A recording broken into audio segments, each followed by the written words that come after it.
Welcome back, dear viewers, and we're joined over the phone by Dr. Taghreed Hussien, President of Nile TV International. Good afternoon, Taghreed, and good day to you. Good day to you, Niveen. Taghreed, how do you see the outcomes? What were the most important outcomes of the fifth conference of the African Constitutional Courts in Cairo through the latest declaration? Thank you very much, Niveen. I was honored to attend earlier in the day the announcement of the Cairo Declaration on the exceptional challenges confronting the African judiciary in the COVID-19 era, and also the priority measures needed to overcome them. As you know, that today had culminated the outcome of the fifth Cairo high-level meeting of the Chief Justices and Presidents of the African Constitutional and Supreme Courts and Constitutional Councils that was held in Egypt from June the 11th and wrapped up on earlier in the day, June the 15th in Cairo, under the auspices of President Abdel Fattah al-Sisi.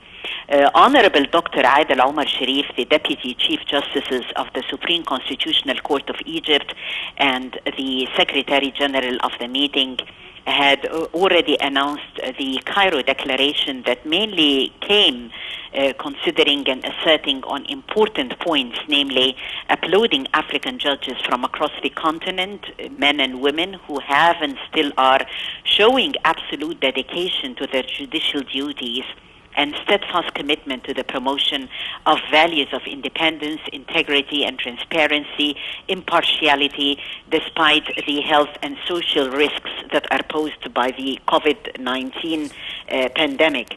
So more than one important message here, also further exploring how to mitigate the threats and challenges posed by this pandemic in order to the justice systems in Africa, including judges, prosecutors, and lawyers, and to its well-functioning independence as well as effectiveness.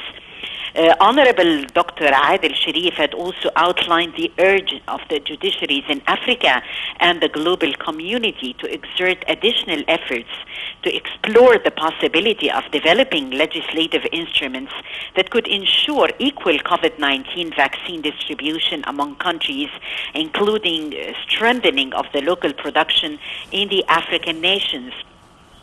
They talked also, Niveen, on the recognition that although most of the African countries still face challenges in adapting to the digital transformation of justice, such as those related to privacy and data protection, cybersecurity, governance, training, and funding, however, this inevitable trend is redefining the future of justice and holds many benefits.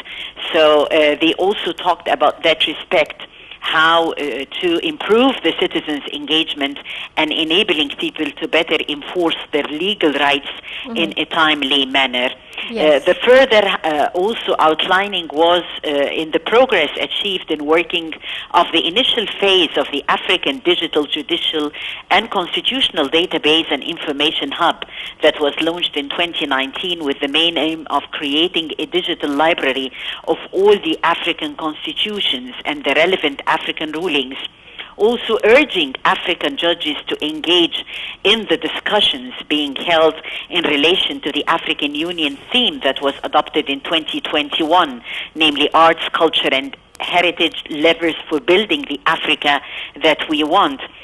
Also elaborating on policies and adopting measures to strengthen the role of judicial authorities in the continent in combating terrorism.